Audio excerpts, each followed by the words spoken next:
السلام عليكم ورحمة الله وبركاته. الحمد لله حمدا كثيرا طيبا مباركا فيه كما يحب ربنا ويرضى، وصلى الله وسلم وبارك على النبي الرحمة وعلى آله وأصحابه ومن تبعهم بإحسان إلى يوم الدين. أما بعد،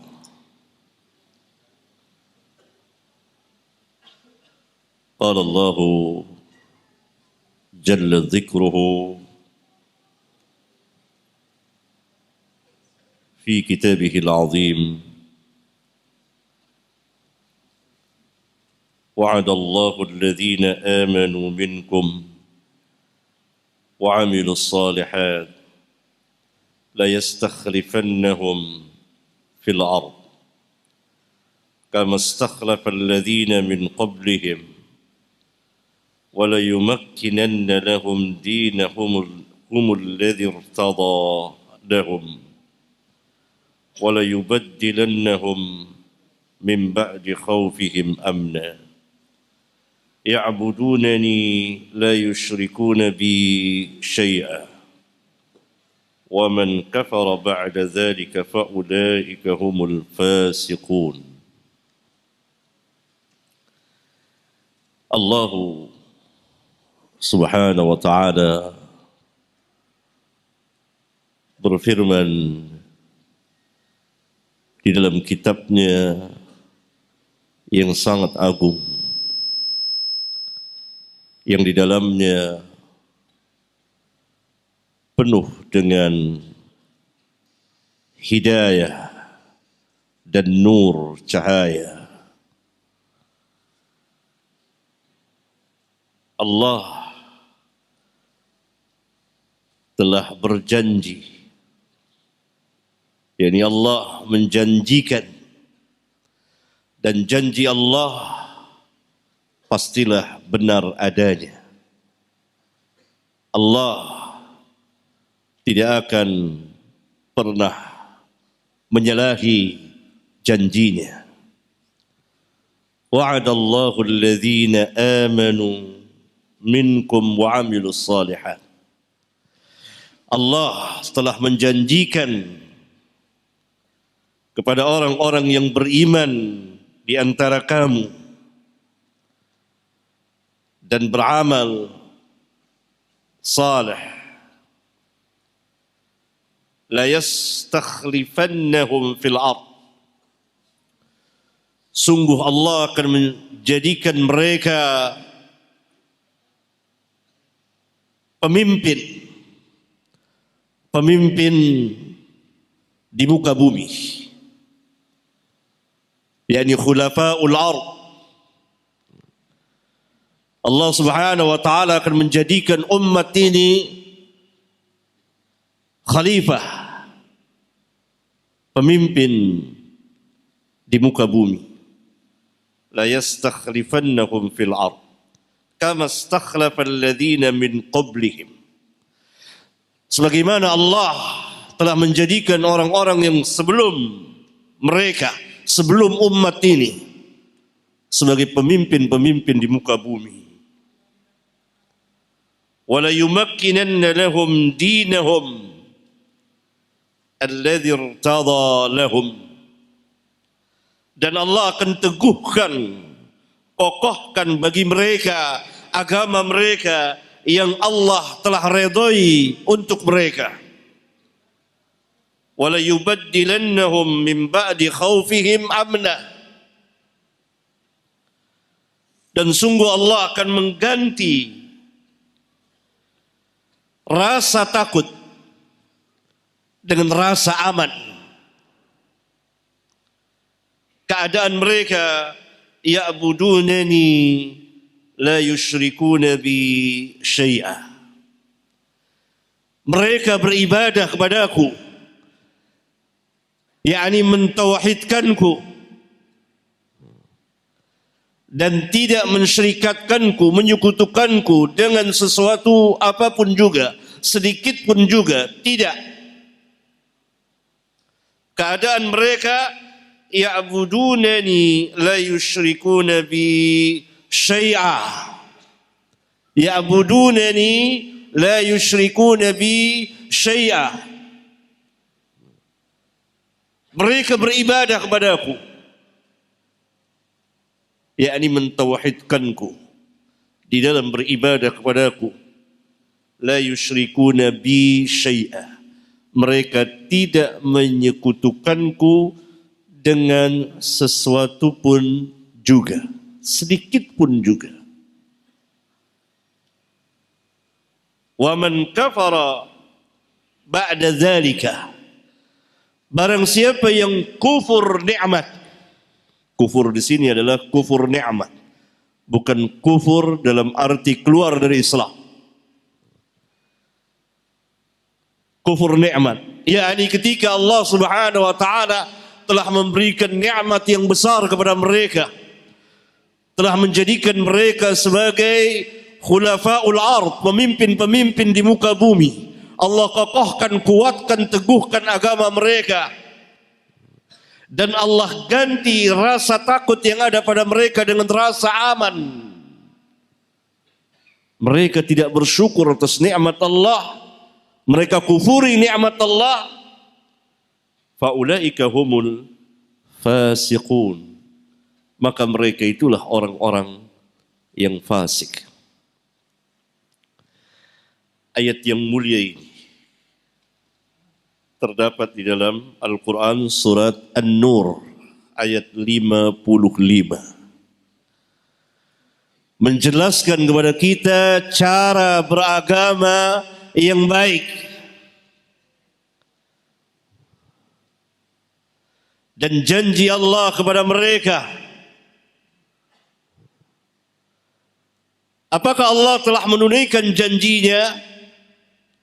Allah telah menunaikan janjinya.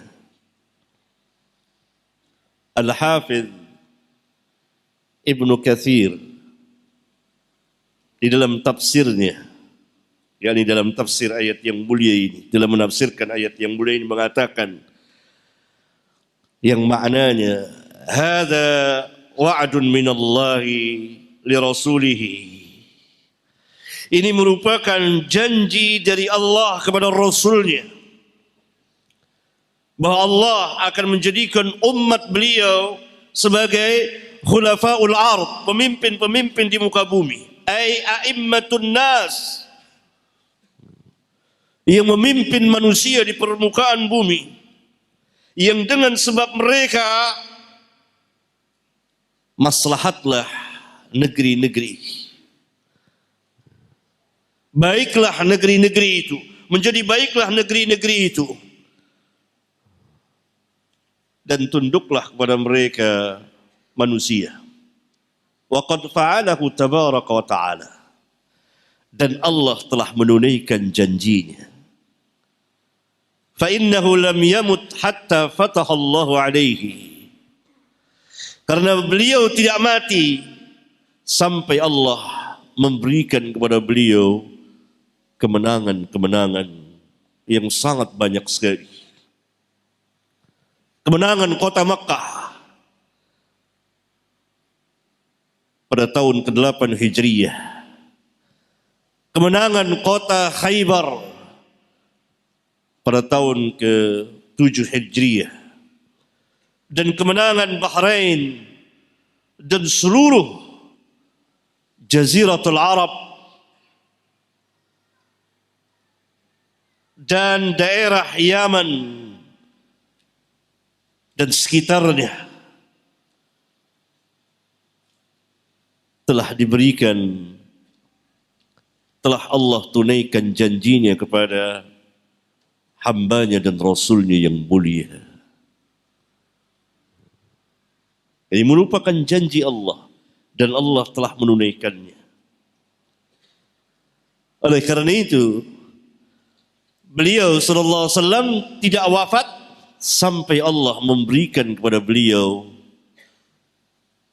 apa yang Allah janjikan kepada beliau, yaitu menjadikan umat beliau khulafaul ard.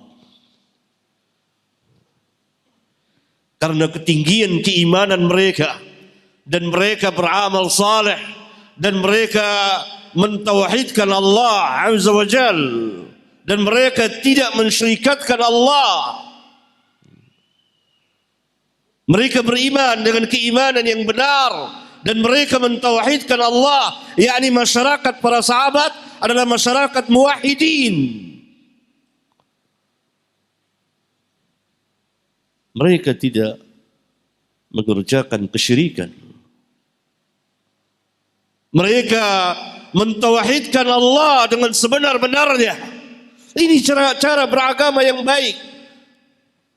Karena itu harus kita dakwakan dan jadikan umat kita umat yang muwahhidin, yang mentauhidkan Allah. Hanya kepada Allah mereka ruku dan mereka sujud.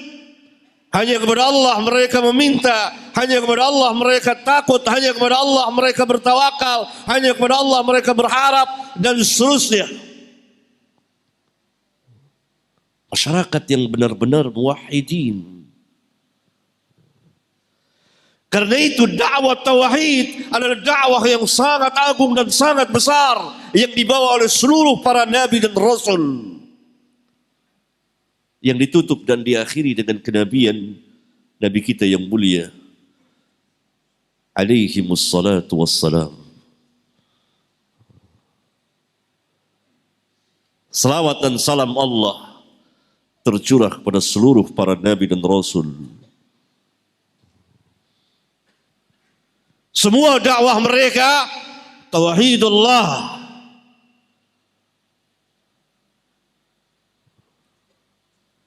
Karena tidak ada Islam tanpa tauhidullah. Dan mereka tidak menyekutukan Allah sedikit pun juga. Dan Nabi Muhammad sallallahu alaihi wasallam, Nabi yang mulia ini, Sayyidul Anbiya wal Mursalin, yang Allah berikan kepada beliau syariat yang sempurna, mukjizat yang besar.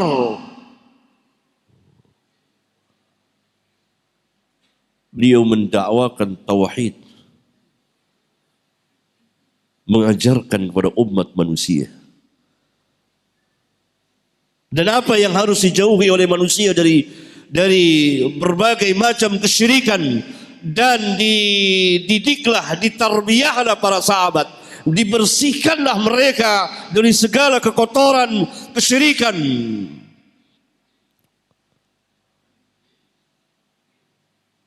Yang dapat kita lihat dari perjalanan Nabi bersama para sahabat sallallahu alaihi wasallam wa ridwanullah alaihim jami'an.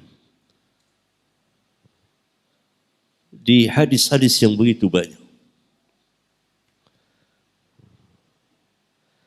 tauhid, ya'budunani wa la yusyrikuna bi syai'a. Ini keadaan masyarakat para sahabat. Dan mereka benar-benar beriman kepada Allah dengan keimanan yang sahih yang Allah ajarkan melalui lisan nabinya yang mulia alaihi salatu wassalam, dan mereka beramal saleh sebagaimana yang diajarkan oleh nabi mereka alaihi salatu wassalam. Mereka tidak menciptakan berbagai macam tata cara atau upacara peribadatan, tidak, sama sekali tidak. Mereka mengikuti nabi mereka yang mulia dalam beribadah.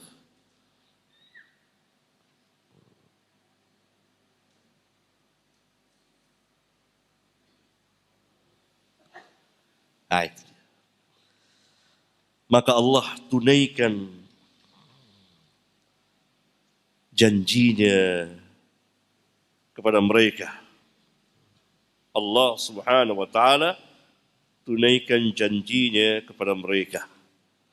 Karena para sahabat memiliki keimanan yang besar, memiliki kekuatan keimanan, dan tauhid yang agung, dan mereka adalah saf terdepan dari umat ini, yang terbaik dari umat ini, bahkan sebaik-baik manusia. Tidak ada manusia sesudah generasi para nabi dan rasul yang seperti para sahabat. Tidak dari orang-orang yang sebelum sahabat dan tidak juga dari orang-orang yang sesudah sahabat. Sahabat adalah manusia mulia, manusia pilihan yang Allah telah memilih mereka untuk menemani hambanya dan rasulnya yang mulia dari awal sampai akhir kehidupan Nabi yang mulia ini alaihi salatu wassalam. Allah telah memilih mereka. Karena itu Nabi SAW mengatakan khairun nas qarni, sebaik-baik manusia, sebaik-baik manusia sesudah seluruh para nabi dan rasul tidak lain melainkan para sahabat ridwanullah alaihim jami'an. Manusia terbaik dari orang-orang yang sebelum mereka dan orang-orang yang sudah mereka. Tidak ada yang seperti para sahabat. Karena itu Nabi SAW dengan tegas mengatakan khairun nas, sebaik-baik manusia. Tentunya sesudah seluruh para nabi dan rasul, manusia yang terbaik di permukaan bumi ini adalah para sahabat ridwanullah alaihim jami'an. Maka ketika keimanan mereka demikian besar, demikian kuat, dan mereka mentauhidkan Allah, dan mereka mendakwakan Islam, dan mereka benar-benar ittiba, mengikuti Nabi yang mulia sallallahu alaihi wasallam di dalam beragama, maka Allah besarkan kemenangan-kemenangan kepada mereka. Allah tunaikan janjinya dengan sebenar-benarnya. Allah berikan berlipat-lipat kepada mereka. Dan mereka adalah orang-orang yang taat kepada Rasulullah sallallahu alaihi wasallam.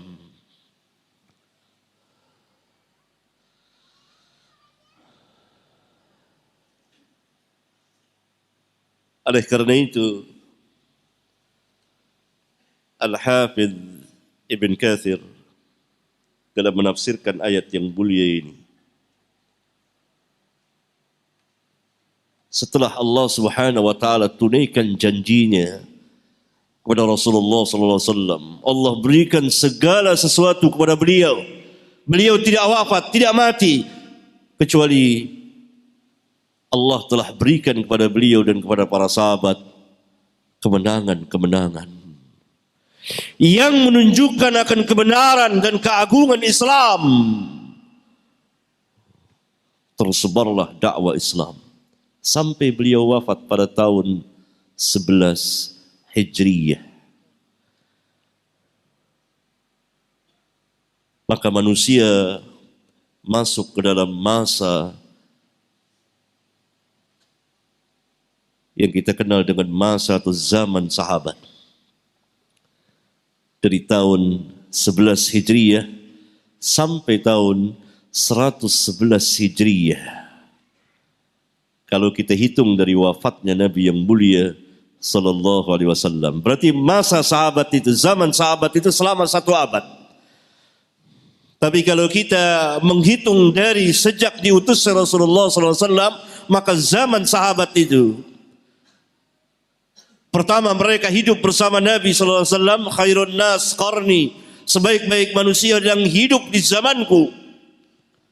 Maka seabad lebih, 1 abad lebih, 123 tahunan. Kalau kita hitung dari sejak diutusnya Rasulullah sallallahu alaihi wasallam, setelah beliau wafat, maka para sahabat hidup di permukaan bumi ini selama 1 abad.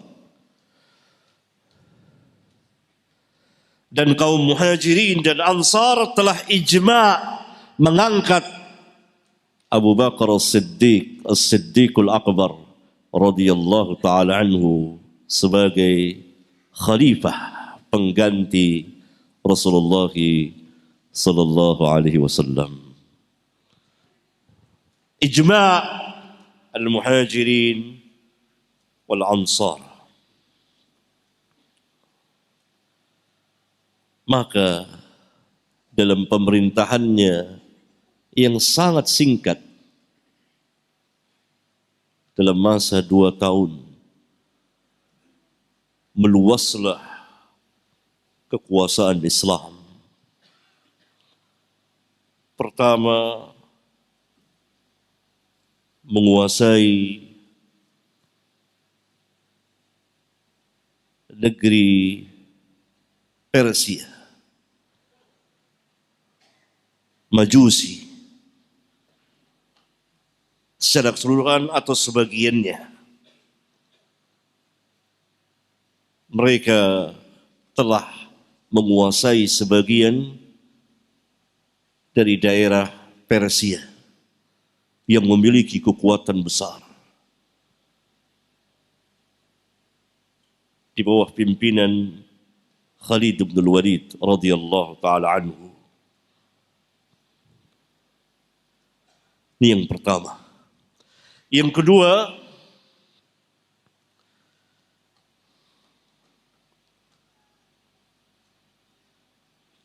menguasai daerah Syam,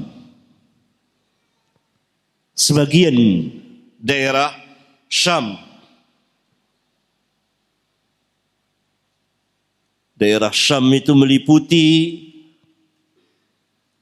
Syria, Yordan, Lebanon, Palestina. Itu daerah Syam dan sekitarnya. Daerah yang luas sekali, wilayah yang luas sekali.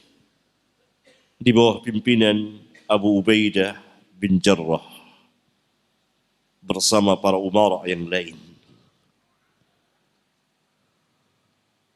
Abu Bakar membentangkan kekuasaan ke daerah Persia, ke daerah Syam, dan yang ketiga ke daerah Mesir. Beliau mengutus Amr bin As radhiyallahu taala anhu untuk menguasai negeri Mesir. Yang keempat, beliau memerangi nabi palsu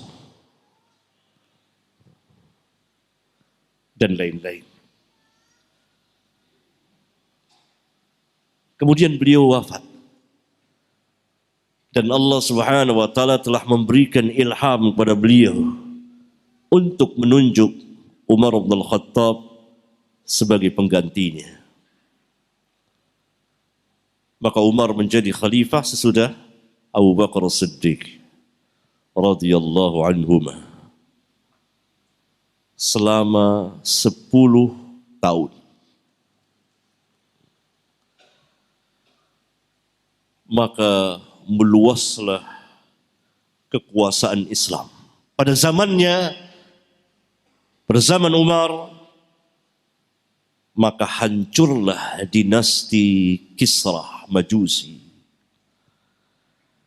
Karena itu orang-orang Majusi sangat-sangat dendam, membara, membenci Umar bin Khattab.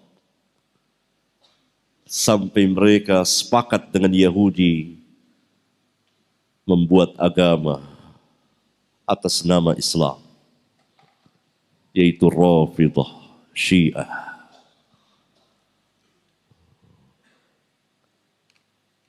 Ya, hancur. Kemudian beliau pun menghancurkan kekaisaran Romawi. Kisra dinasti Majusi menguasai daerah Persia. Pada zaman Abu Bakar As-Siddiq setengah telah dimenangkan. Pada zaman Umar sempurna dimenangkan semuanya. Kekuasaan Romawi ada di negeri Syam. Pada zaman Umar mereka dihancurkan sehancur-hancurnya. Maka larilah Kaisar Romawi ke tempat asal kerajaan mereka. Di mana? Di mana? Konstantinia. Yang kita kenal namanya sekarang Istanbul. Negeri mereka di Roma sana. Mundur ke sana. negeri Syam dikuasai oleh kaum muslimin. Ya. Maka sempurnalah kekuasaan kaum muslimin pada zaman beliau. 10 tahun telah berakhir, maka Allah tetap menunaikan janjinya kepada para sahabat ridwanullah alaihim jami'an. Oleh karena itu tidak ada jalan bagi kaum muslimin apabila mereka ingin berjaya dan kembali Allah akan menunaikan janjinya, mereka harus kembali sebagaimana mengikuti generasi yang pertama, generasi para sahabat di dalam beragama. Tidak dapat tidak.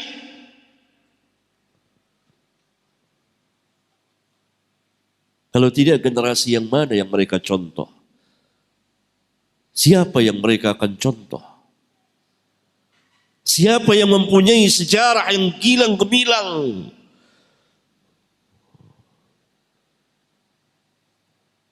Sejarah yang ditulis dengan tinta emas.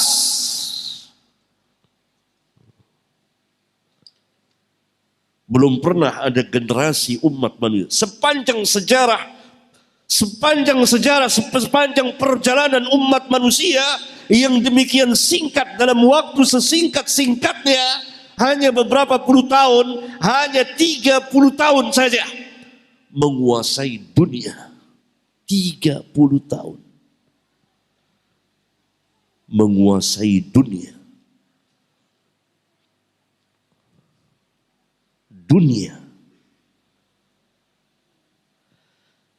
Setelah wafat Umar, maka para sahabat ijma' al-muhajirin wal ansar mengangkat Dhunnurain Uthman bin Affan, orang yang mempunyai 2 cahaya ini,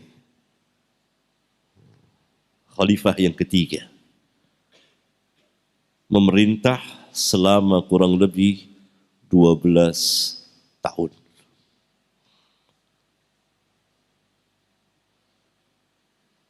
Maka kekuasaan Islam meluas lagi sampai ke Maghrib, menguasai daerah Spanyol atau Andalus, terus sampai ke daerah India, sampai ke daerah Cina, melebar luas lagi.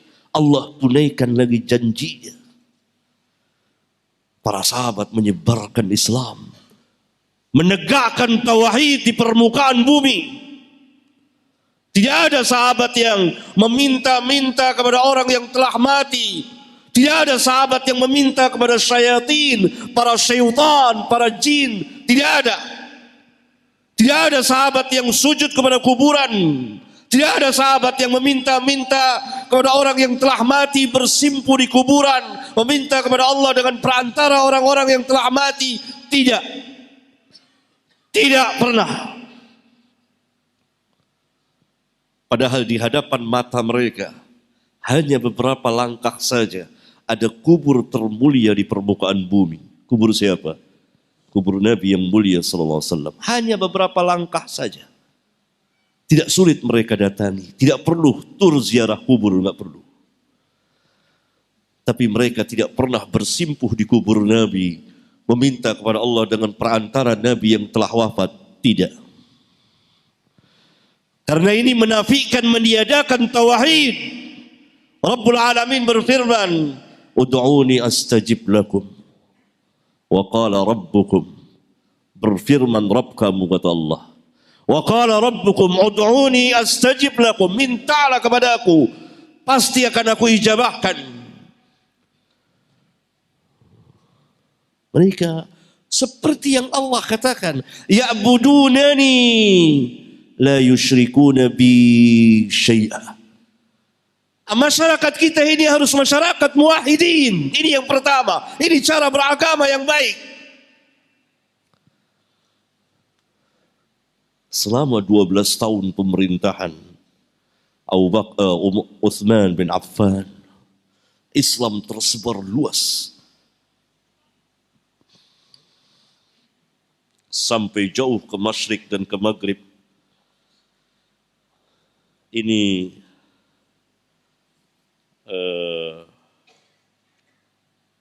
barokahnya Utsman bin Affan yang selalu tilawatul Quran, mendirasahkan Al-Quran, mengumpulkan mushaf, menjaga Al-Quran.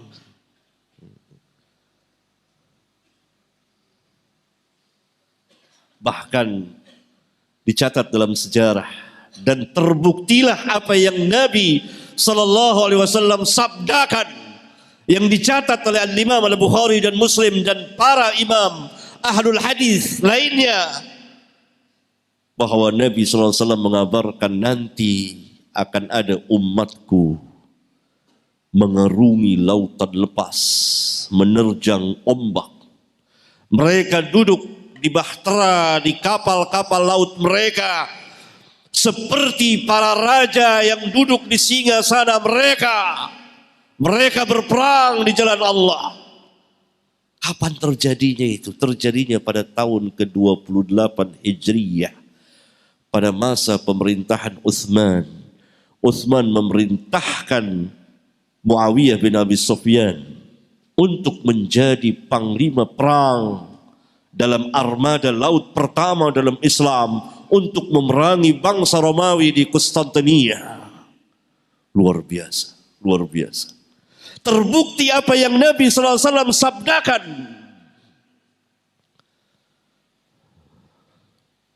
Maka Muawiyah memimpin pasukan perang bersama para sahabat. Angkatan laut pertama dalam Islam. Berkapal-kapal menerjang ombak besar. Berangkat menuju daerah Turki. Seperti yang Nabi SAW katakan, sabdakan percis. Walaupun kaum zindik, orang-orang munafikun sangat kecewa mendengarnya. Sangat sedih mendengarnya. Sangat kesal mendengarnya. Tapi kaum muslimin sangat bergembira mendengarnya. Karena membuktikan kebenaran apa yang Nabi SAW sabdakan. Sebagai bukti tanda akan kenabian dan kerasulan Nabi kita yang mulia SAW. Bahwa apa yang beliau sabdakan akan terjadi, pasti terjadi.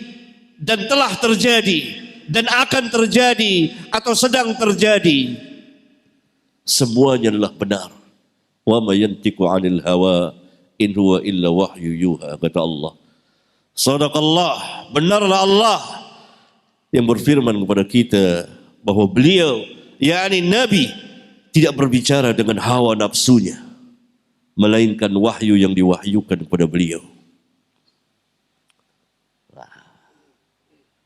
Luas kekuasaan Islam. Utsman pun wafat. Umar dan Utsman dibunuh matinya. Mati syahid.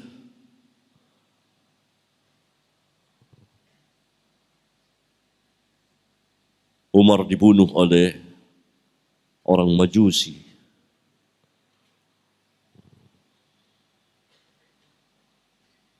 Sedangkan Utsman oleh para pemberontak. Dan para sahabat memilih Ali bin Abi Thalib radhiyallahu taala anhu sebagai khalifah yang keempat. Dan sempat terjadi fitnah membersihkan apa yang di dalam tubuh kaum muslimin. Muncullah firqah sesat Khawarij.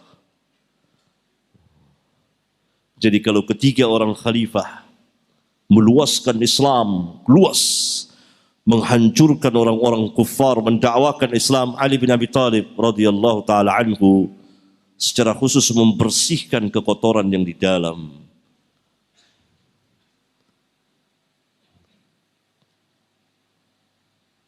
Dari orang-orang Khawarij.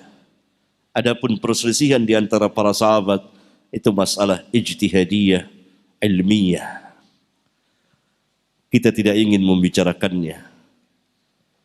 Semuanya kita katakan mereka mujtahidun, para ahli ijtihad.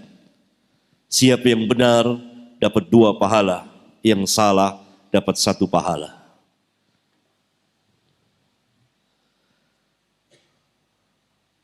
Maka selesai zaman sahabat, berganti zaman tabi'in dan seterusnya. Allah Subhanahu wa taala selalu menunaikan janjinya.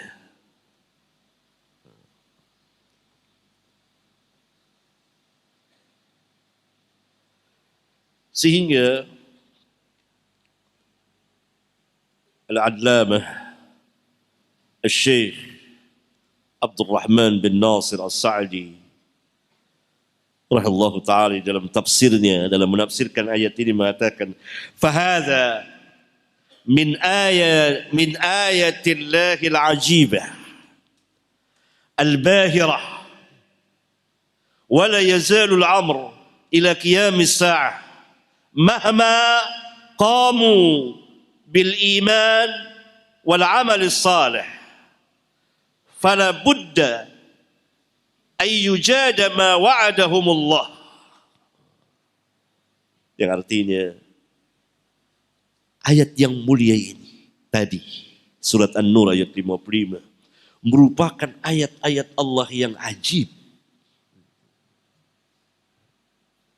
yang sangat mengagumkan, yang telah senantiasa Allah buktikan dan dapat disaksikan oleh mata kepala manusia dan dapat mereka rasakan, dan ini membuktikan tentang kebenaran Islam, sehingga dikatakan min ayatillahil ajibatil al-bahirah, al-ajibatil bahirah.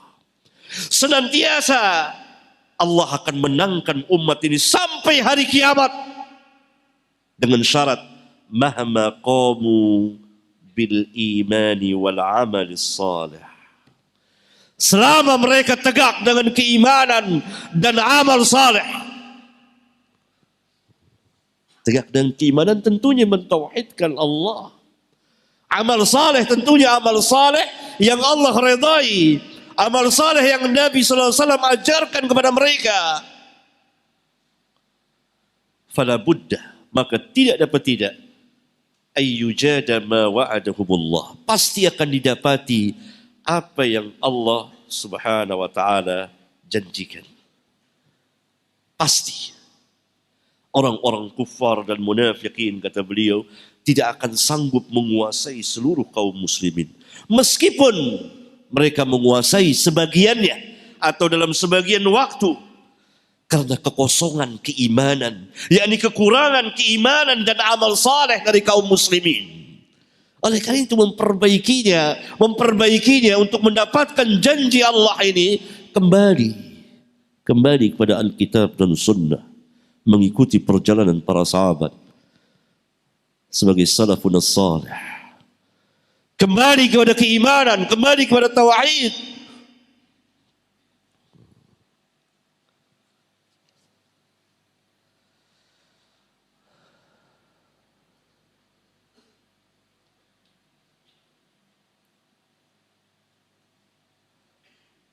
Al-Imam Asy-Syankiti dalam tafsirnya Adwa'ul Bayan, Al-Imam Asy-Syankiti seorang mufassir salafi dari Ahlus Sunnah wal Jamaah, satu tabaqah tingkatan dengan Syekh Al-Imam Muhammad Nasiruddin Albani dan Syekh Al-Imam Abdul Aziz bin Baz dan lain-lain rahmatullahi alaihim. Beliau mengatakan bahwa ayat-ayat ini menunjukkan, wal ayat tadullu ala anna ta'at Allah bil iman bihi wal amal salih sababun lil quwwati wal istikhlaf fil ard. Bahwa ayat yang mulia ini menunjukkan Ayat yang mulia ini menunjukkan bahwa ketaatan kepada Allah dengan beriman kepada beliau, dengan beriman, dengan keimanan dan beramal saleh menjadi sebab kekuatan dan kekuasaan kaum muslimin di muka bumi ini. Al-iman dan amal saleh. Itu tadi. Al-iman wal amal saleh. Allah janjikan orang-orang yang beriman di antara kamu dan beramal saleh, Dia akan angkat menjadi pemimpin-pemimpin di muka bumi ini. Dan sifat mereka di akhir ayat Allah katakan ya'budunani la yusyrikuna bi syai'a. Berarti masyarakatnya masyarakat muwahhidin, bukan masyarakat yang tangannya dipenuhi dengan jimat. Bukan masyarakat pedukunan, bukan masyarakat klinik, tapi masyarakat yang muwahhidin. Tauhidkan Allah. Hanya kepada Allah kami beribadah, dan hanya kepada Allah kami mohon pertolongan. Iyyaka na'budu wa iyyaka nasta'in. Ini dia. Ini yang dimaksud amal iman. Tidak ada keimanan tanpa tauhid Allah. Tidak ada keimanan tanpa tauhid Allah.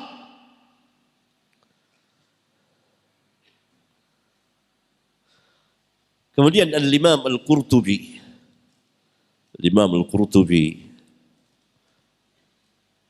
ulama dari Maghrib, dari Andalus, Qurtuba, Cordova, Al-Qurtubi, dalam kitabnya Al-Jami'u li Ahkamil Quran, menjelaskan diantaranya adalah bahwa ayat ini bersifat umum untuk umat Muhammad sepanjang kehidupan mereka.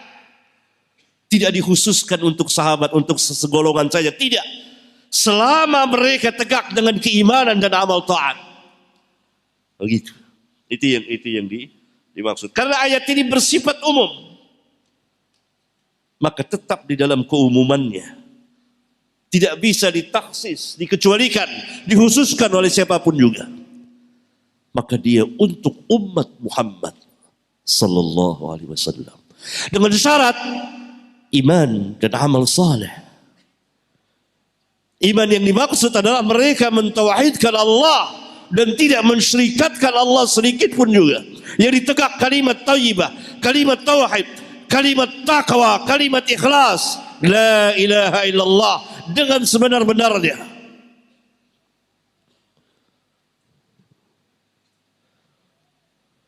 Nah, ini dia. Menegakkan tauhidullah, dan meninggalkan, menjauhi segala bentuk kesyirikan. Kemudian ittiba'ur rasul, itu amal saleh. Maka janji Allah akan tunaikan lagi. Terus Allah tunaikan. Karena itu dikatakan ayat ini sangat mengagumkan. Semakin besar tauhidnya, semakin besar keimanannya, semakin kuat keimanannya, maka semakin besar datang pertolongan Allah kepada mereka.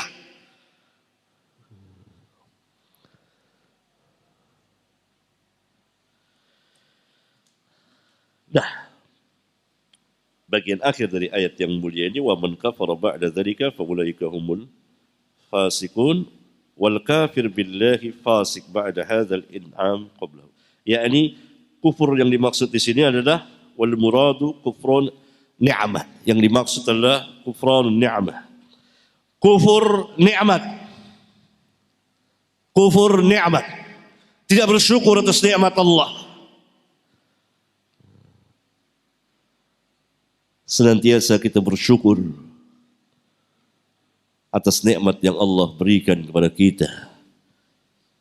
Allah telah berikan hidayah kepada kita. Allah telah tunjuki kita dan seterusnya. Bersyukur atas nikmat Allah.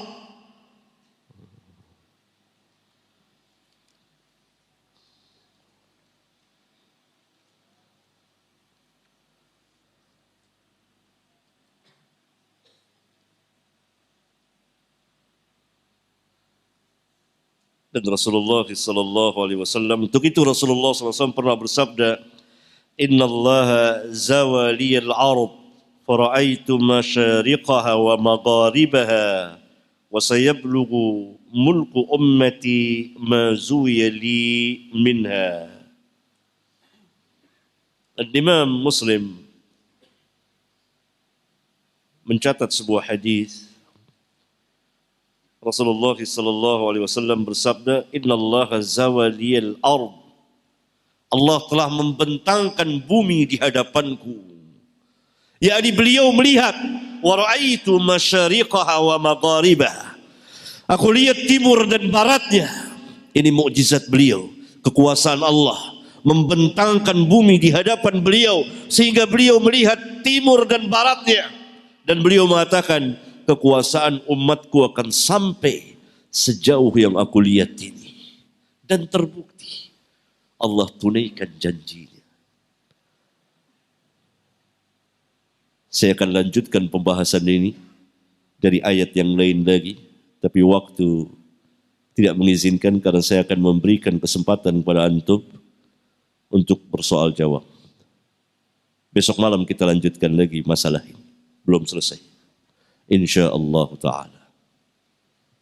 Ya, bismillah. Ya, demikian tadi telah kita dengarkan sesi pertama dari daurah kita pada malam hari ini. Alhamdulillah, bagi antum yang telah mempersiapkan pertanyaan, maka kami harapkan untuk dapat mengantarkannya ke depan, dan beberapa pertanyaan akan kita bacakan, terutama yang berkaitan dengan materi pada malam hari ini.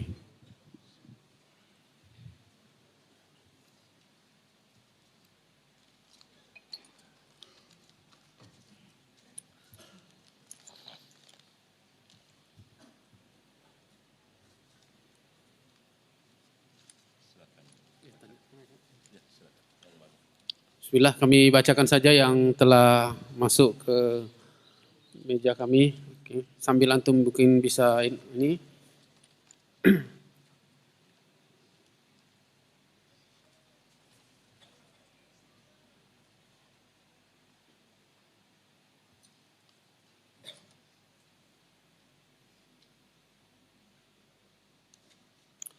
Bismillah. Apakah pembantaian orang Muslim Bosnia pada tahun 1992 sampai 1994 oleh rejim Serbia dampak dari orang-orang Muslim Bosnia yang meninggalkan tauhid kepada Allah, dan bagaimana menyikapi kaum muslimin yang dibantai di berbagai negeri? Apakah dampak dari lunturnya tauhid mereka juga?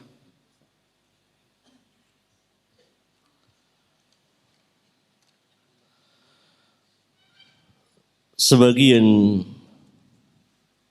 dari saudara-saudara kita kaum muslimin dan muslimat dari zaman ke zaman telah dibantai, ditumpahkan darahnya oleh orang-orang kufar, khususnya sebagai ujian bagi mereka, atau agar mereka terjaga dari tidurnya, atau sebagai teguran dari apa yang mereka lalaikan.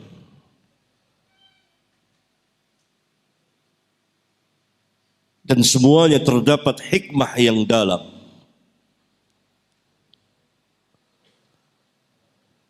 Saya sebutkan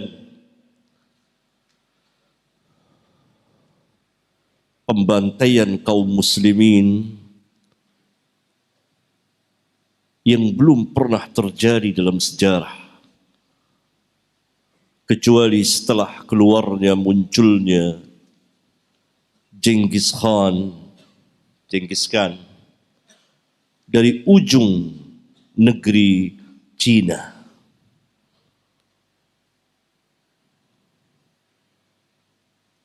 hanya dalam waktu yang singkat setahun saja, Genghis Khan telah meratakan apa yang dia lalui, termasuk negeri kaum muslimin. Mereka dibunuh, orang dewasanya maupun anak-anak, laki-laki dan wanita, hatta wanita yang sedang hamil. Dibelek perutnya, dikeluarkan bayinya. Terjadi pada tahun 616 Hijriyah. Keluarnya Genghis Khan ini. Sehingga Al-Imam Ibnul Athir, bukan Ibnu Katsir, Ibnul Athir,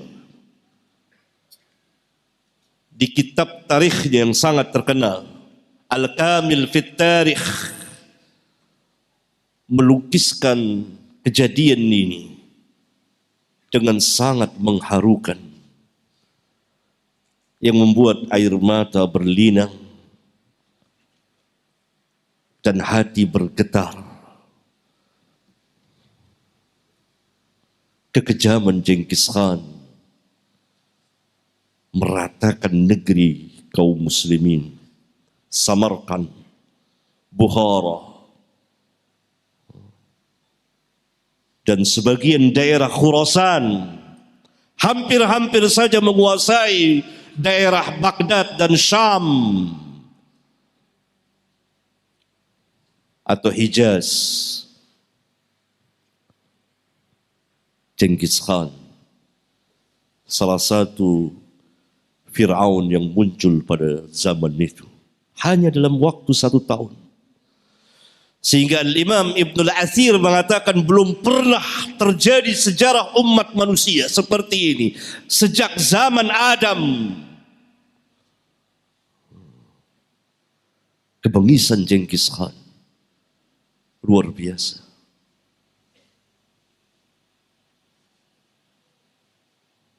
Tidak cukup sampai di situ, maka muncul kekuasaan cucu beliau, cucu Genghis Khan, yaitu Hulagu Khan. Hulagu Khan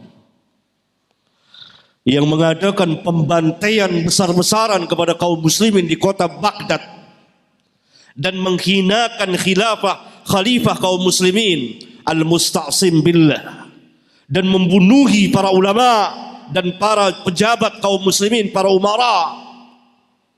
Tidak kurang antara 1 juta sampai 1.800.000 kaum muslimin terbunuh. Sehingga kota Baghdad banjir darah. Kuda-kuda itu berjalan seolah-olah di air yang tergenang, yakni darah, genangan darah manusia. Sehingga bangkai manusia di mana-mana, 1 juta orang mati. Sehingga menimbulkan wabah penyakit sampai ke Syria, ke daerah Syam. Hasil dari pengkhianatan orang-orang Syiah.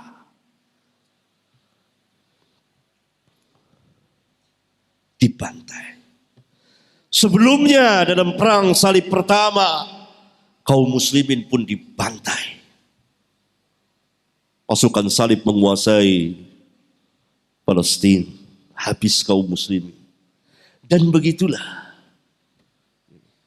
Sebelumnya lagi orang-orang zindiq, Qaramitah, kaum Qaramitah, atau yang kita kenal dengan nama Batiniyah, atau dengan nama Ismailiyah, atau dengan nama Nusairiyah, yang sekarang berkuasa di Syria.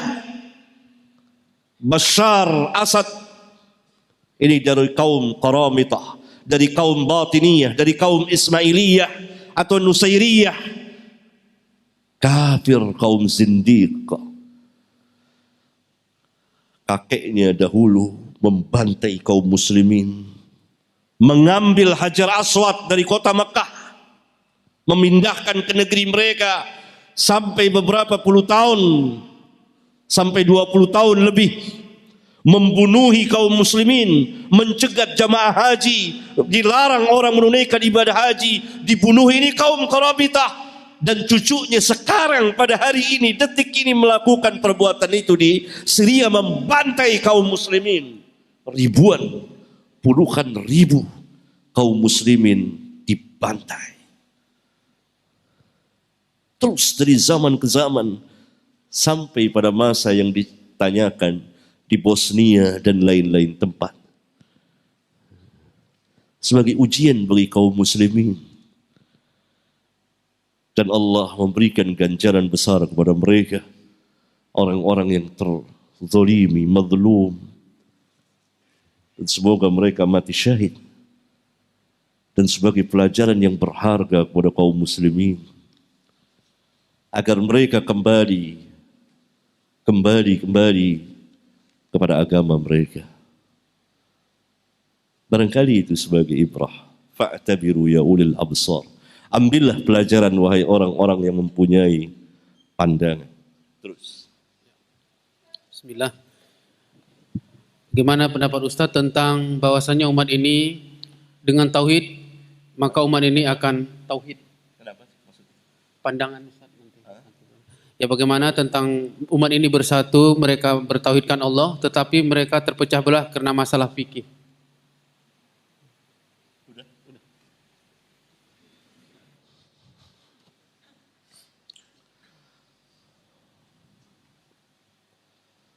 Kaum muslimin dari dahulu, dari zaman sahabat, berbeda dalam masalah fiqhiyah.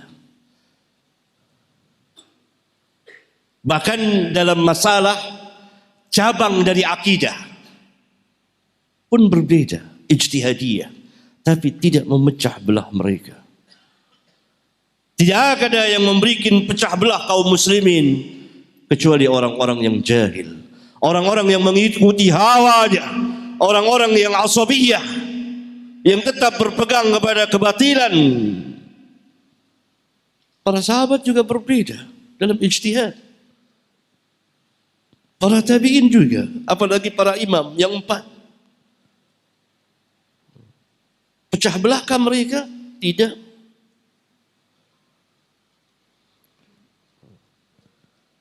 Bahkan dalam cabang sebagian akidah para sahabat berbeda. Misal, apakah Nabi Muhammad SAW ketika Mi'raj melihat Allah? Sebagian sahabat mengatakan melihat. Sebagian sahabat mengatakan tidak melihat. Bukankah itu cabang dari akidah? Bukan akidah yang asal. Yang akidah yang asal adalah Isra dan Mi'rajnya itu. Tidak pernah berselisih para sahabat. Berpecah belahkah mereka? Tidak. Karena tujuan mereka adalah mencari kebenaran. Oleh karena itu yang berpecah belah hanya orang-orang yang jahil. Orang-orang yang mengikuti hawanya. Orang-orang yang sangat ta'assub kepada pahamnya. Asabiyah. Asabiyah itu adalah berpegang kepada sesuatu yang salah setelah dia mengetahui salahnya dan meninggalkan kebenaran setelah dia tahu. Enggak ada pecah belah. Para ulama Ahlus Sunnah dari zaman ke zaman sampai hari ini berselisih dalam permasalahan ilmiah, ijtihadiyah. Berpecah belahkah mereka? Tidak. Karena tujuannya adalah al-haq, kebenaran. Walaupun mereka berbeda pendapat, saling membantah bahkan kadang-kadang sangat keras dalam bantahannya.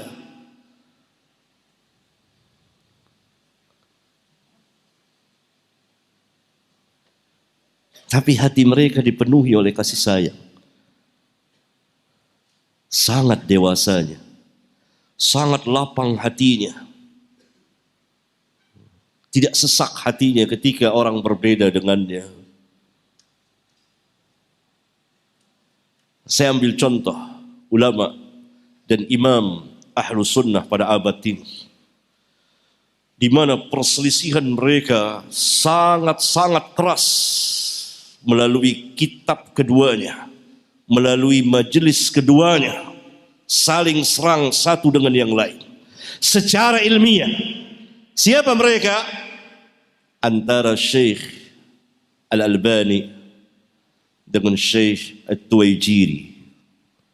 Kedua-duanya imam besar, kedua-duanya ahlus sunnah yang berjalan di atas manhaj yang hak.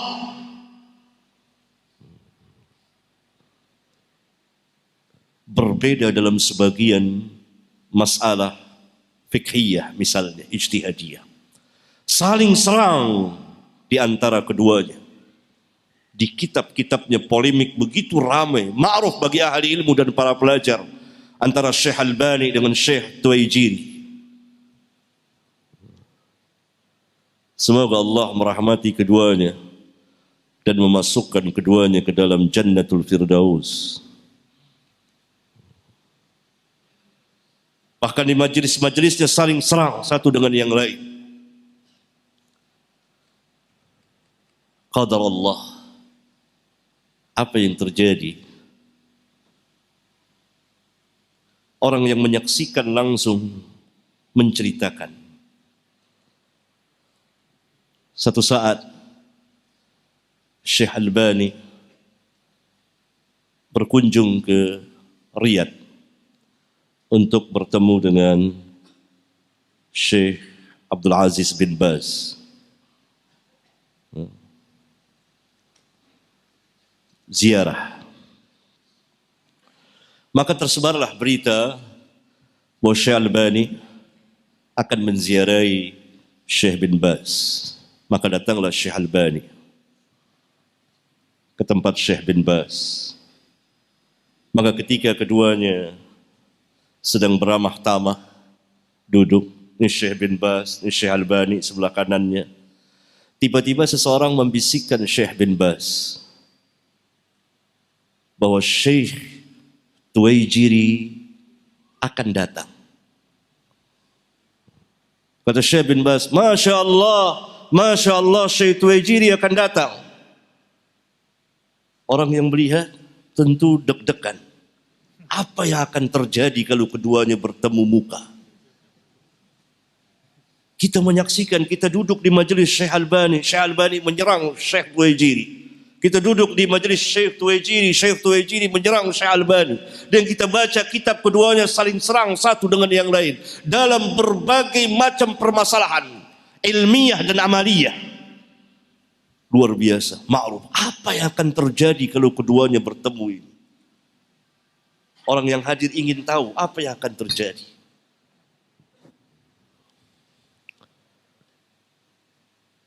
Lalu datanglah Syekh Tuwaijiri. Begitu datang, apa yang terjadi? Keduanya berpelukan dengan lama. Pelukan. Lihat. Berpelukan keduanya. Kemudian duduk, saling bertanya. Syekh Albani ketawa, Syekh Tuwaijiri ketawa. Ini disaksikan langsung orang yang hadir langsung. Mana dia nih kekerasan? Gak ada kekerasan. Mana dia saling bantai? Itu secara ilmiah. Tuntutan ilmiah, tuntutan ijtihadiyah. Dalam rangka mencari kebenaran. Bukan dengan hawa. Ketika mereka bertemu, mereka beramah tamah, berpelukan. Saling tertawa satu dengan yang lain. Sampai Syekh Tuwaijiri mengatakan, saya ada janji sebetulnya, tapi saya mendengar Syekh Albani berkunjung ke sini. Tidak dapat tidak, saya harus menemuinya. Menghormati Syekh Albani. Akhirnya dia tidak sempat lama-lama. Syekh Tuwaijiri bilang, pokoknya besok makan di rumah saya. Makan siang besok di rumah saya. Diundang. Ayah sepakat. Besok makan siang di sana. Sudah berkumpul para ulama. Oleh Syekh Abid Baz, Syekh Tuwaijiri di rumah Syekh Tuwaijiri. Tidak lama sebelum zuhur, Syekh Albani datang. langsung disambut oleh Syekh Tuwaijiri. Dengan hangat pegang tangannya, didudukkan di tempat dia, di kemuliaan dia, di kursinya. Sehingga Syekh Tuwaijiri itu diri. Syekh Albani suruh duduk. Dan dia biasa orang Arab itu menyediakan minuman, kopi, gahwa. Kasih Syekh Albani. Kata Syekh Albani, ya Syekh, ijlis, maksud duduk? Enggak. Sampai engkau minum. Sediain. Suruh minum. Begitu hangatnya persahabatan. Kata Syekh Albani, bas, cukup, sudah. Enggak, engkau kan mau saya duduk, engkau harus minum dulu. Minum, kasih tambah. Padahal dua ulama, para pelajar tidak tersembunyi bagi pelajar. Kedua ulama ini saling serang, sangat-sangat keras. Tapi untuk mencari kebenaran, ketika bertemu, mencair semuanya. Mana pecah belah? Ini imam loh, imam Ahlus Sunnah pada abad ini. Kedua-duanya telah meninggal. Semoga Allah merahmati keduanya dan memasukkan keduanya ke dalam surga Firdaus dan mempertemukan keduanya. Mana? Hanya orang-orang yang tidak dewasa yang mengikuti hawanya. Berbeda boleh. Secara ilmiah. Saling bantah tidak apa-apa. Tidak apa. Lihat ini contoh. Ada contoh yang banyak sekali.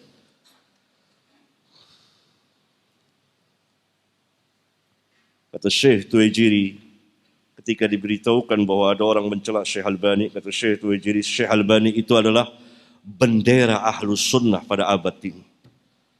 Mencela Syekh Albani berarti mencela sunnah. Sampai demikian. Ketika Syekh Tuwaijiri menerima penghargaan, yakni Nobel Islam ya, bukan Nobel kufur. Kalau Nobel kufur orang apa aja dikasih. Nobel Islam dari Malik Faisal. Kata Syekh Tuwaijiri yang paling berhak menerima inilah Syekh Albani. Di kemudian hari Syekh Albani dapat itu. Dua orang yang berselisih dalam masalah. Hebatlah, luar biasa, sangat keras. Tapi ilmiah. Ada mereka pecah belah. Ada begitu ketemu.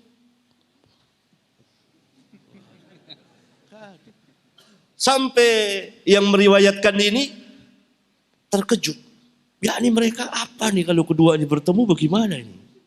Ternyata nggak ada apa-apa. Malah saling salang, pelukan, ketawa dan lain sebagainya. Mana pecah belahnya? Mana? Saling hasad hati, enggak boleh. Tidak boleh.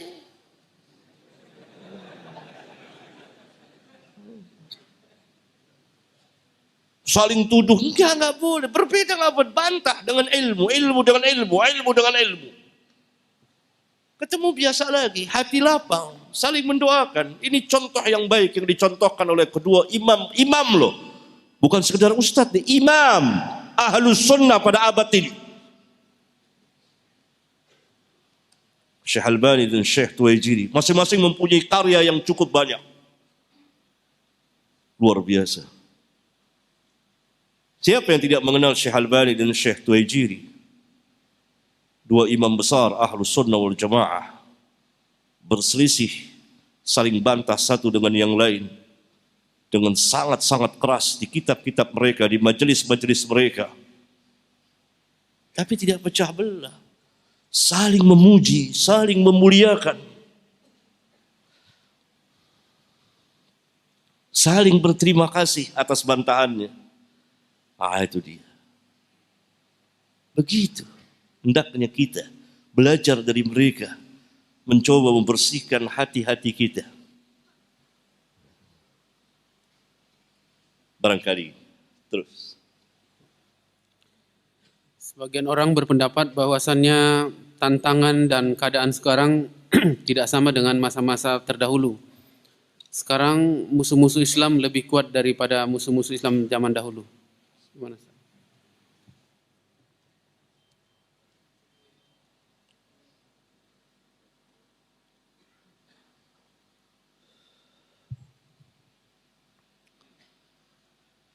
Kan namanya sama, musuh. Musuh.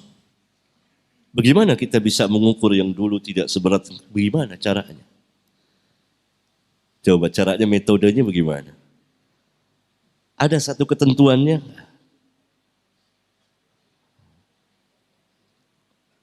Barangkali yang sana lebih berat, sini lebih ringan. Tapi yang jelas musuh.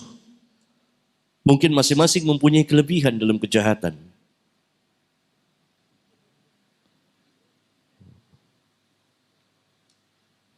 Nggak bisa kita katakan itu karena kemauan kita, karena perasaan kita.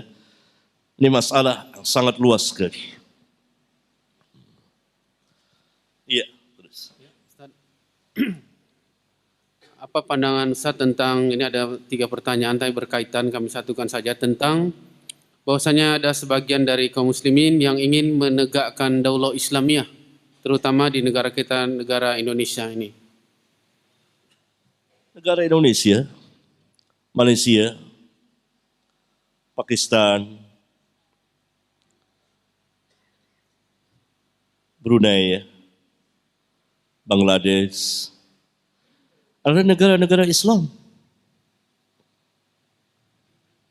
Dualul Islam, negara-negara Islam, apalagi Saudi Arabia. Demikian juga Mesir, Yordania dan lain sebagainya.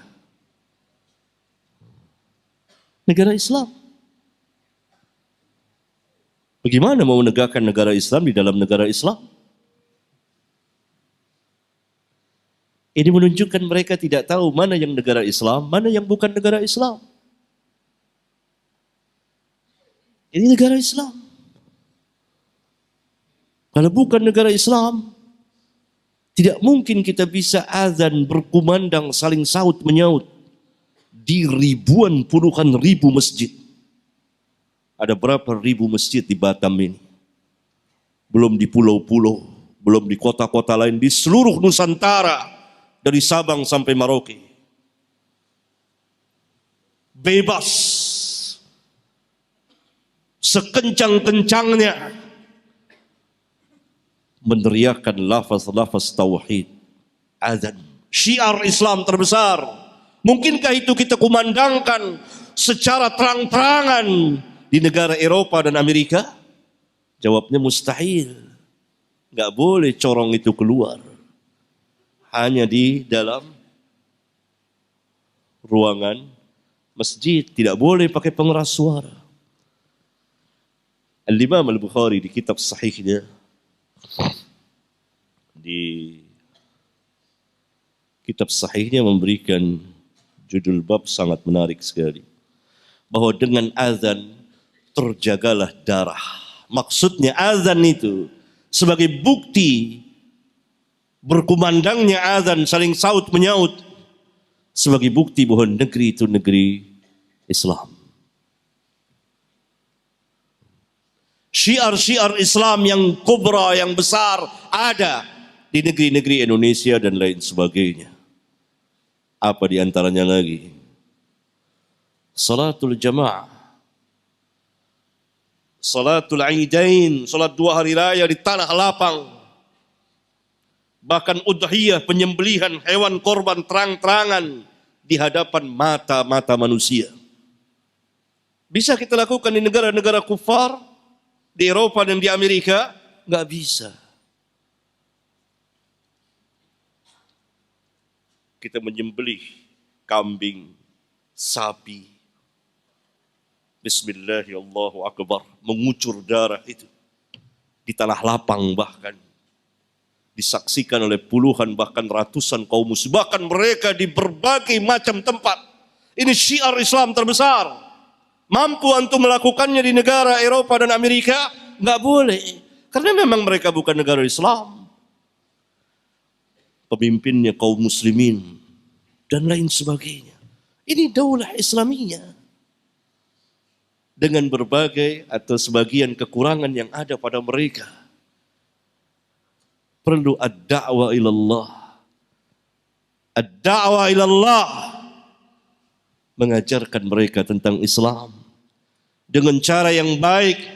Dengan memberikan pelajaran-pelajaran. Bukan mencaci maki mereka.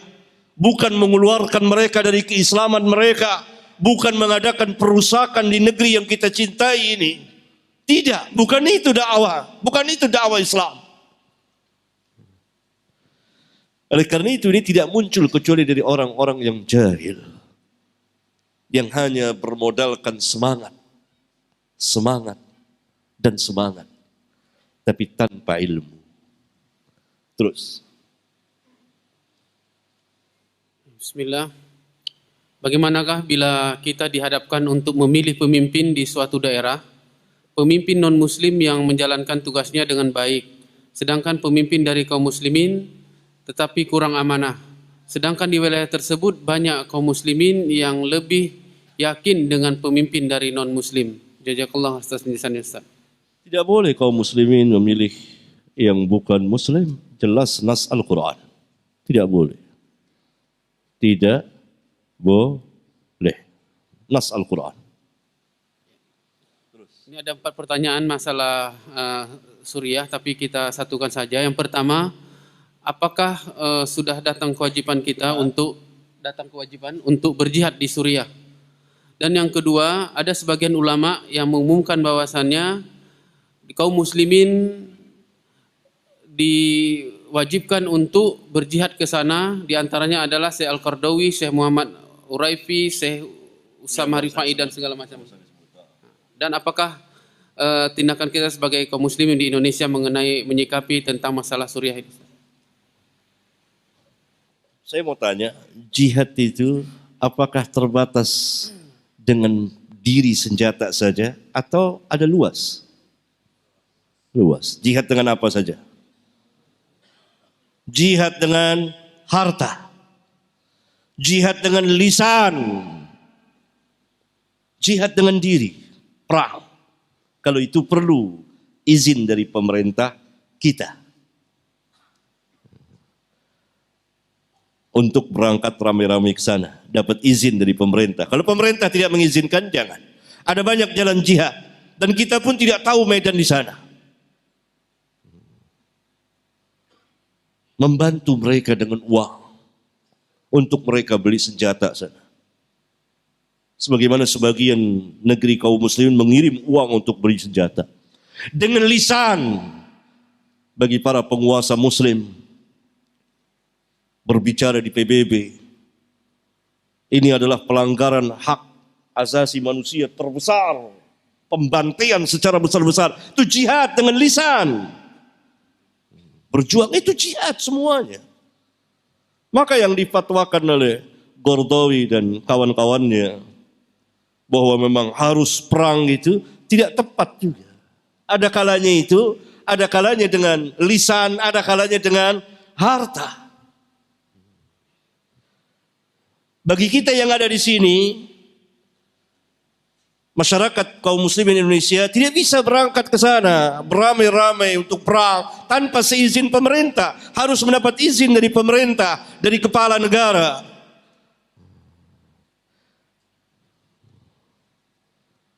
Perang dengan senjata. Juga apakah kaum muslimin di sini sudah pandai bisa pegang senjata? Sudah pandai perang, bisa perang. Jangan semangat-semangat saja. Para sahabat itu belajar memanah, belajar naik kuda. Kalau sekarang belajar dan segitunya. Dan itu adalah bagian para militer. Kecuali pemerintah izinkan pasukan sukarelawan.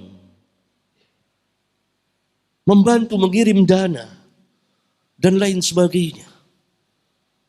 Memberikan semangat mereka secara diplomasi dengan lisan. Itu jihad semuanya. Jihad. Jihad secara besar-besaran, perang, itu harus pemerintah kaum muslimin bersatu. Kepala-kepala negara mereka bersatu. Mendoakan mereka. Ad-du'a huwal ibadah. Menerangkan tentang kerusakan siapa Bashar Assad itu.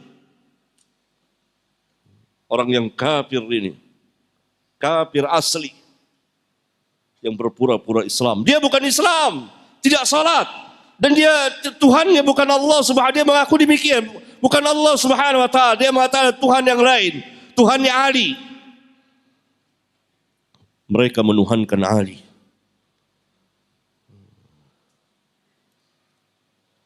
Nah, ini dia. Jadi perlu dengan ilmu. Perlu dengan ilmu. Terus. Ya, terus. Baiklah, ini mungkin penting bagi si penanya. Maka penting bagi si penanya, mungkin Ana tanyakan saja, Ustaz. Bagaimana cara Ana beragama yang mana di tempat Ana tidak ada yang mempraktikkan sunnah kecuali Ana seorang? Tidak ada yang praktikkan sunnah kecuali dia sendiri, Ustaz. Apakah Ana harus pindah atau bagaimana, Ustaz? Tidak apa-apa di situ. Memang kalau antum mempraktekkan sunnah, kenapa? Dibunuh, disembelih? Tidak. Ini zaman bebas. Bahkan orang-orang ateis sekarang menyuarakan dirinya, mulai menampakkan dirinya. Kaum zindik mulai terang-terangan. Kalau antum berakhlak baik, istiqomah biarkan. Ini zaman kebebasan. Semua orang katanya bebas menyuarakan apa yang ada pada dia, kan begitu? Tidak boleh dicegah karena itu melanggar hak asasi. Antum paling berhak bebas mengamalkan sunnah, amalkan. Kecuali antum mau disembelih. Enggak ada yang nyembelih, enggak. Antum berakhlak baik, bilang ini keyakinan saya, ini sunnah Nabi, ini yang saya yakini. Kita bersaudara. Saudara punya keyakinan, ini dia. Boleh diskusi dengan cara yang baik, kecil-kecilan. Jangan marah. Tampakkan, jangan sembunyikan. Sunnah jadi bebas. Bebas. Tidak ada yang perlu ditakutkan. Tapi kalau antum khawatir terpengaruh dan terlepas dari apa yang antum selama ini yakini, maka antum hijrah ke tempat yang lain.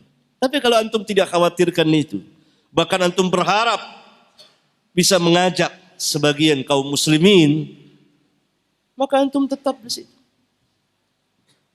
Gak ada apa-apa. Jangan dibayangi perasaan tangan. Syaitan selalu mengganggu, menggoda, ditakut-takuti. Semua kena.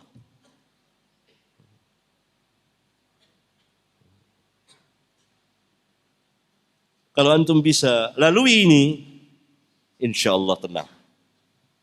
Coba. Lalui ini, tenang. Di hadapan antum jalan raya yang luas. Optimis. Bergembira selalu dengan sebab rahmat Allah. Ini zaman bebas. Zaman bebas. Sebentar-bentar orang berbicara tentang hak asasi manusia. Hatta nabi palsu, ajaran nabi palsu, ada kaum muslimin banyak kaum muslimin yang ingin ajaran ini stop di negeri ini, dituduh lapor ke hak. Itu nabi palsu loh. Yang jelas-jelas kufur. Bicara tentang hak asasi manusia. Antum gak apa-apa, antum baik-baik. Apa? Penuh senyum. Beri salam kepada kaum muslimin. Jenguk mereka kalau mereka sakit. Bantu mereka kalau mereka membutuhkan apabila antum mampu. Dan seterusnya seperti pergaulan sesama tetangga dan kampung, masyarakat. Biasa saja. Biasa. Sebarkan sunnah. Terus-menerus setiap saat. Agar terbiasa kita khususnya dan keluarga dan masyarakat dengan sunnah Nabi. Kenapa bid'ah begitu tersebar luas dan mendarah daging pada diri kita dan keluarga kita? Karena setiap saat berjalan dengan nafas-nafas kita, maka mendarah daginglah. Begitu juga insya Allah Ta'ala dengan memohon hidayah dan taufik Allah. Sunnah setiap saat berjalan bersama nafas-nafas kita sehingga tersebar luas dengan izin Allah Jalla wa'ala. Terus. Ustaz, apakah arti khalifah pada ayat inni ja'al fil ardi khalifah sama dengan ayat dia sebutkan ayat inni ja'al fil ardi khalifah. Sama dengan makna khalifah pada ayat 55 surat An-Nur yang Ustaz sebutkan tadi. Iya, beda. Ayat dalam surat Al-Baqarah Allah Subhanahu wa taala berfirman, "Wa idz qala rabbuka lil malaikati inni ja'ilun fil ardi khalifah." Dan ingatlah ketika Allah berfirman kepada para malaikatnya, sesungguhnya aku akan menjadikan di muka bumi ini khalifah. Yakni manusia. Karena sifat manusia adalah berkhalifah. Khalifah terambil dari kata khalafa, saling mengganti satu dengan yang lain. Satu generasi menggantikan generasi yang lain. Itu sifat manusia. Generasi kita menggantikan generasi yang sebelumnya, dan generasi kita akan digantikan oleh generasi yang akan datang, dan begitu seterusnya. Itulah makna dari khalifah.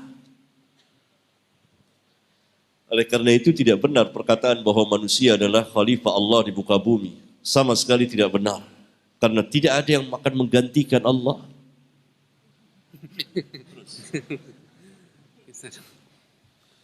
Ustaz, apakah 10 sahabat yang dijamin masuk surga, apakah sahabat yang lain kufur nikmat sehingga tidak ada dijamin masuk surga? Yang bilang adalah penanya sendiri. Siapa yang bilang begitu? Penanya yang mengatakan seperti itu.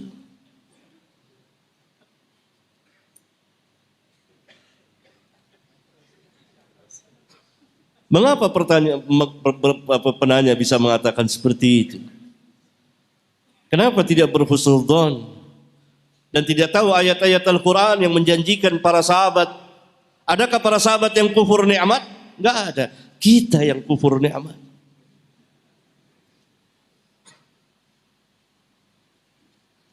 Antum di kota Batam ini tadinya hina, rendah, sedikit.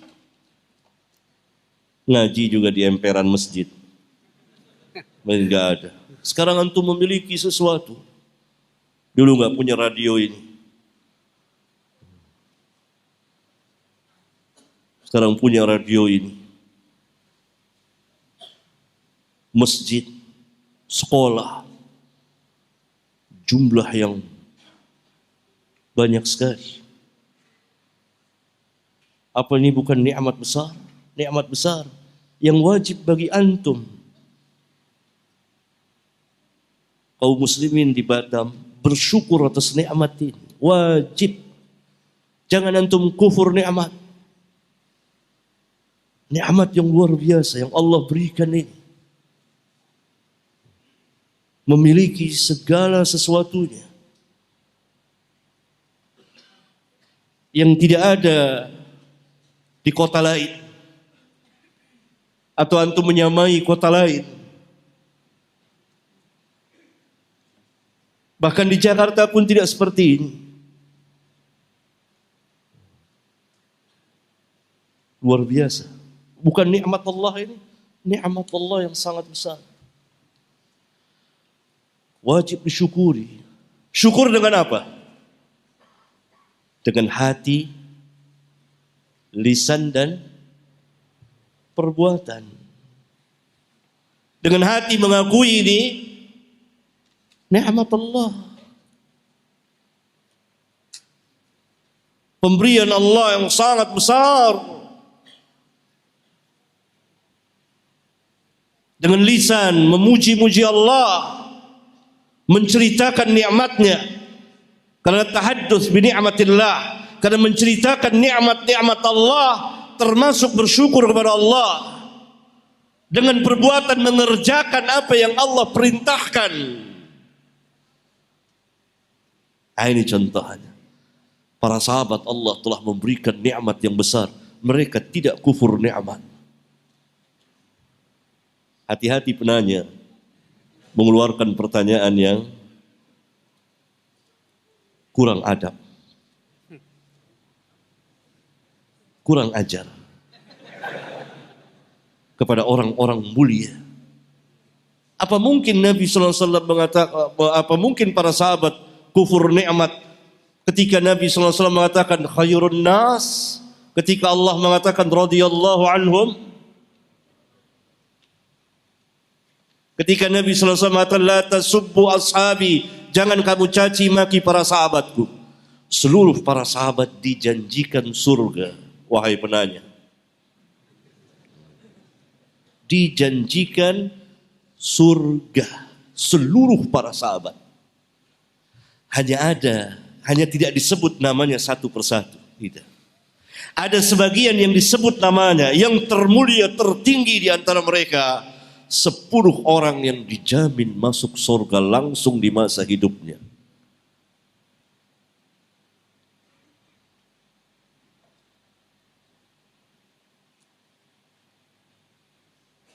Sa'id bin Zaid radhiyallahu taala anhu, salah seorang yang dijamin masuk surga, salah seorang dari 10 orang. Dia meriwayatkan hadis ini. Dia mengatakan Abu Bakar fil jannah, Umar fil jannah, Abu Bakar di surga, Umar di surga, wa Uthman fil jannah, wa Ali fil jannah, wa Talha fil jannah, Zubair fil jannah, Abdurrahman bin Auf fil jannah. Ya, dia Sa'ad bin Abi Waqqas fil jannah, dan Nabi SAW fil jannah. Dia tidak sebut namanya. Siapa yang ke-10 itu? Dia sendiri. Kalau saya mau, saya sebut orang itu. Dalam riwayat yang lain dia sebut saya, ya, Sa'id bin Zaid fil jannah. Hadis ini juga dikeluarkan dari jalan yang lain, dari jalan Abdurrahman bin Auf. Dia menyebut dirinya sendiri, 10 orang. Ini orang-orang mulia. Ada lagi sebagian orang yang disebut Ahlul Jannah, seperti Abdullah bin Salam, ulama Yahudi yang masuk Islam, dan sebagian sahabat yang lain. Secara keseluruhan mereka dijanjikan surga. Coba penanya khusus, saya bebani kalau mau baca surat Al-Hadid.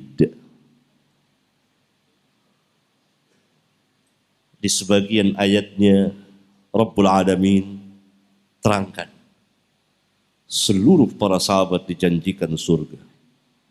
Baca, pulang subuh sampai kita bertemu besok, insyaallah taala malam ini, malam hari, ya insyaallah besok ada kan? Di sini juga. Hah? Malam Ahad di mana? Di sini. Ah, sini juga. Kalau tidak paham tanya sama saya langsung. Ustaz saya yang tanya kemarin. Laki-laki mesti berani. Terus. Bismillah. Ustaz, apakah ada suatu kitab yang bisa ana hadiahkan, yang bisa antum represikan untuk bagaimana cara beragama yang benar? Mohon nasihatnya, Ustaz. Bahasa Indonesia. Enggak, itu juga ini. Mungkin bahasa Indonesia. Bahasa Indonesia ya. Ya. Antum baca kitab-kitab yang ditulis oleh Fadilatul Ustaz Yazid bin Abdul Qadir Jawaz, hafizahullah taala, seperti kitab Tauhid, kitab Akidah Ahlus Sunnah wal Jamaah. Ini kitab sangat bagus sekali. Salah satu kitab di Indonesia yang berbahasa Indonesia yang berbicara tentang manhaj Ahlus Sunnah wal Jamaah. Kemudian juga baca kitab beliau tentang mulianya bermanhaj salaf. Mulia bermanhaj salaf. Ya, judulnya itu. Kitab bagus sekali yang menerangkan tentang bagaimana cara sikap beragama kita. Saya sering menganjurkannya untuk baca kedua kitab itu. Saya pertama baca tauhid, akidah ahlus sunnah. Yang kedua tentang manhaj salaf. Sangat mudah bahasanya, sangat mudah, tidak bertele-tele. Baca itu. Kalau dalam kitab bahasa Arab tentu banyak, bisa ditanya kepada para asatidzah di sini. Kalau bahasa Indonesia, saya pesankan pada kaum muslimin baca kedua kitab itu. Kitab yang berbicara tentang tauhid, kitab yang berbicara tentang manhaj mulia dengan manhaj salaf. Judul yang sangat indah dan bagus sekali. Iya. Oke, ada kira-kira waktu 5 menit lagi. Yang pertama adalah, Ustadz, bagaimana hukumnya memakai kaos bola yang ada nama pemain kafirnya? Dan bagaimana terlanjur kalau sudah dibeli? Yang kedua, Satu. Yang lain lagi.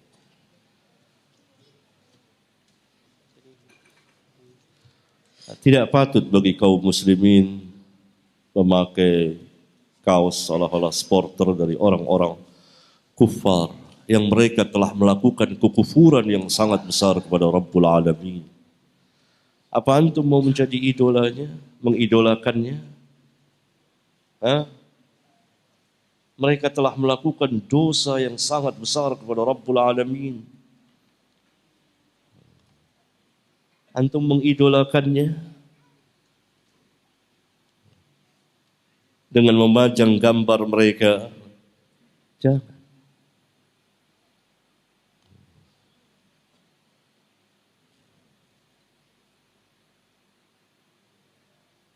Bergambar kan ya? Gambar orang. Nama pemain kafir, nama jadi tulis di sini. Nama. Pakai saja kalau pakai di rumah. Atau jadikan kosetan. Kalau punya banyak kaos maksudnya. Kalau tidak punya banyak kaos kecuali itu, pakai. Ya. Ustaz, Assalamualaikum. Waalaikumsalam warahmatullahi wabarakatuh. Apakah dampak bila hadis ahad ditolak? Ribuan hadis tertolak. Hadis ahad ditolak. Maka kita tidak akan berbicara tentang rukun iman, rukun Islam. Tentang rukun ihsan. Karena datang dari hadis ahad. Bagaimana kita tahu ada rukun iman, rukun Islam, rukun ihsan, rukun iman, rukun Islam 5 perkara, rukun Islam 5 perkara, rukun iman 6 perkara. Dari mana kita tahu? Dari hadis yang hanya diriwayatkan oleh 1, 2, 3 orang sahabat, hadis ahad.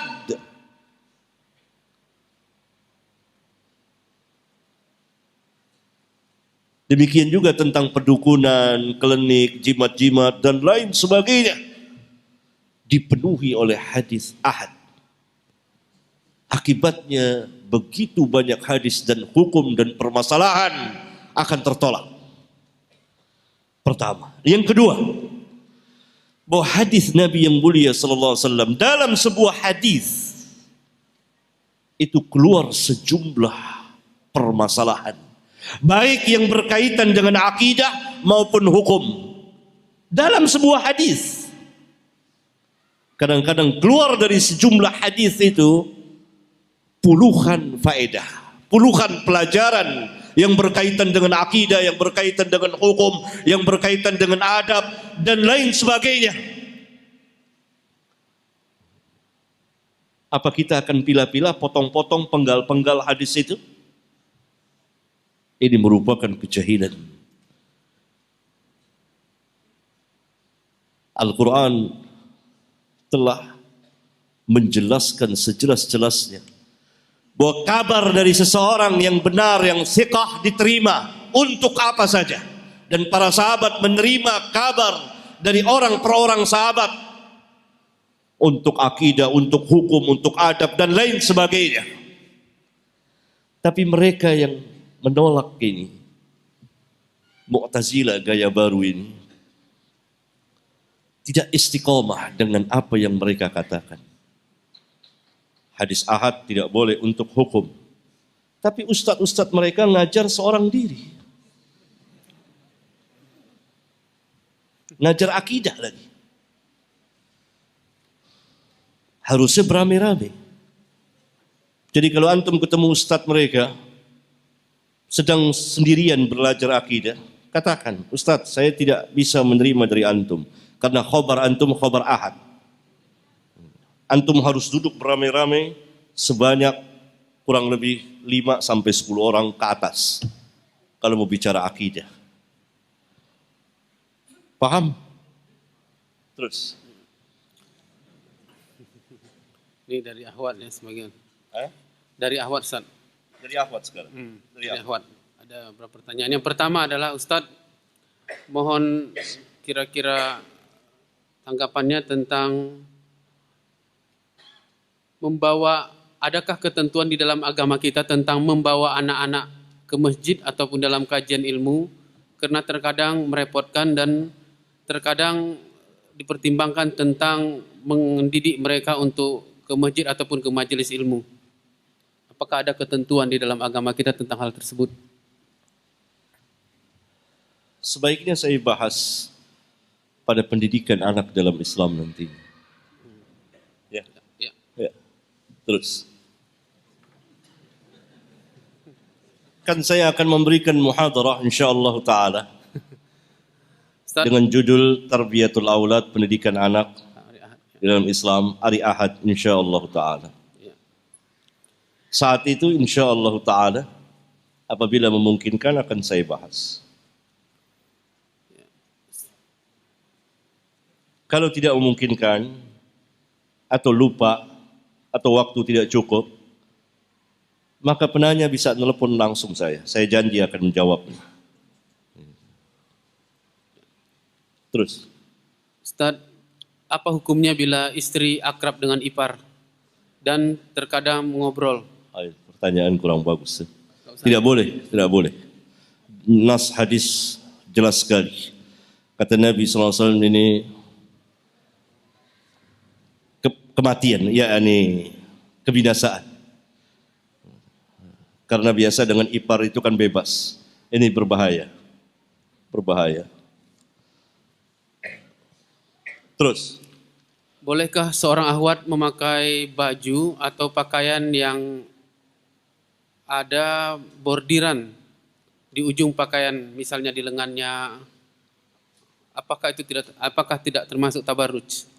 Tabarruj adalah lafaz yang luas. Untuk menentukan ini tabarruj atau tidaknya melihat keterangan ahlul ilm. Ya. Sehingga perlu larangan di sini. Hukum asalnya bagaimana? Ya. Saya kira wallahu alam tidak termasuk ke dalam tabarrud. Kalau itu sudah menjadi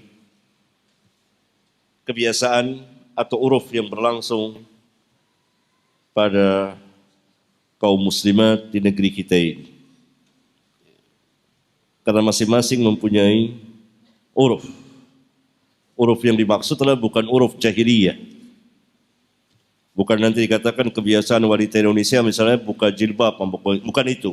Ini terbatas kepada yang berjilbab. Iya. Ya, Ustaz, apakah jika seorang ahwat sudah menutupi semua kakinya, maka boleh tidak pakai kaos kaki? Boleh. Tidak diharuskan memakai kaos kaki.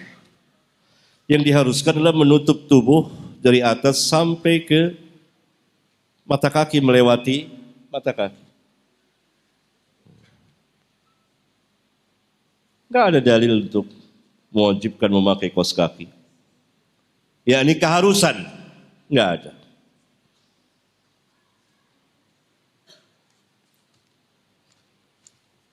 Terus.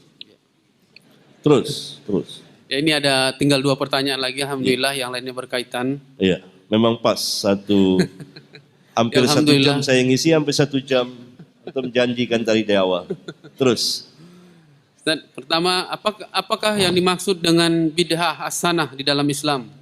Enggak ada bid'ah hasanah dalam Islam. Semua bid'ah adalah sayyi'ah. Sayyi'ah. Karena Nabi SAW bersabda, kullu bid'atin dalalah.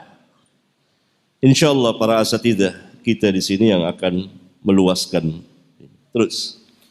Bismillah Ustaz, sebagian akhwat yang berkendaraan dengan sepeda motor sering mengenakan jaket yang mana jaket tersebut menutupi jilbab panjang lebar mereka sehingga membentuk badannya.